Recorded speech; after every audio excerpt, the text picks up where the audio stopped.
बिस्मिल्लाहिर्रहमानिर्रहीम educational channel के मुअज़्ज़ज़ सामईन आज हम आपको बताएंगे उमर मारवी की लोक दास्तान के बारे में। तो जुड़े रहें वीडियो के आखिर तक। न्यू है तो चैनल को सब्सक्राइब। उमर और मारवी की लोक दास्तान शाह अब्दुल लतीफ भटाई ने अपनी किताब शाह जो रसालू में भी बयान की है, जो सबसे मुस्तनद समझी जाती है। ये दास्तान कुछ यूं: मारवी नामी हसीनो जमील लड़की थर पार करके गांव मलेर की रिहायशी थी, जिसकी गांव ही के एक रिश्तेदार लड़के खपत से मंगनी हो गई थी। गांव ही का एक और लड़का उसकी मोहब्बत में मुब्तला होता है और मारवी को अपनी तरफ राग़िब करने की कोशिश करता है, लेकिन वो इनकार कर देती है। हसद का मारा ये शख्स उस वक्त के हुक्मरान उमरो सोमरू के दरबार में चला जाता है, जिससे शहर उमरकोट मंसूब है। फिर उसे शायराना अंदाज में मारवी के हुस्न के मुतालिक बताता है। बादशाह उमर सोमरू उस शख्स की जुबानी मारवी के हुस्न का किस्सा सुनकर उसे देखने के लिए उसके मलेर में गांव के भालवा चला आता है। जब बादशाह गांव में आता है, उस वक्त मारवी एक कुएं से पानी निकाल रही होती है। बादशाह इस हुस्न बलखेज पर नजर पड़ते ही मबहूत हो जाता है। मारवी उसे इस कदर पसंद आती है कि वो वहीं उससे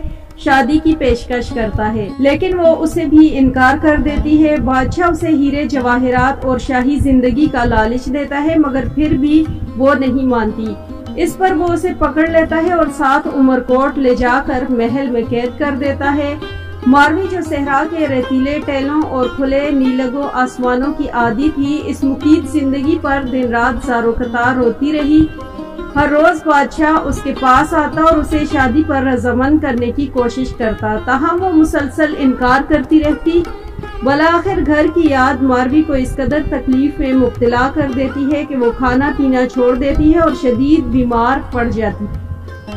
जब उमर को इसकी बीमारी की इत्ला मिलती है तो वो दोबारा उसके पास आता है और शादी करने की दरख्वास्त करता है। उस पर मारवी उसे जवाब देती है कि अगर मैं अपने वतन की याद में दम तोड़ दूं तो मेरा जस्ते खाकी मेरे घर ले जाना, ताकि मैं सहरा की रेत में आराम कर सकूं। मरने के बाद ही सही, अगर मेरी हड्डियां मुलेर पहुंच गई तो मैं फिर से जिंदा हो जाऊंगी। उमर मारवी की वतन से मोहब्बत का ये आलम देखकर भला आखिर 1 साल की कैद के बाद रिहाई देता है।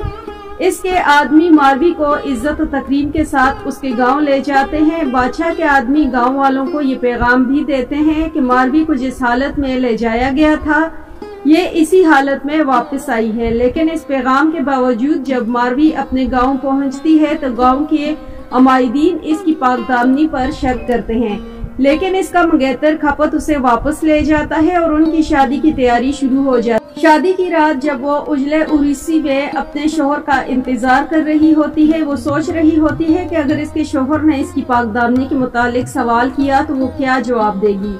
ये ख्याल इसके लिए नाकाबिले बर्दाश्त साबित हुआ। उसने आखिरी सांस ली और वहीं दम तोड़ गई।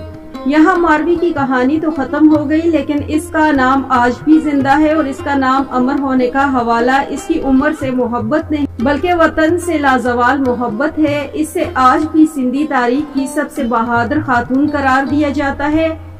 नंगरपार की बुनियादी तौर पर एक छोटा सा कस्बा है जो उमरकोट से 200 किलोमीटर के फासले पर वाक़या है। यहाँ वो कुआं आज भी मौजूद है, लेकिन अब इसके गिर्द एक कम्प्लेक्स बना दिया गया जिसका नाम मारवी कल्चरल कम्प्लेक्स। इस कम्प्लेक्स में उमर और मारवी की और भी बहुत सी यादगारें रखी गई हैं।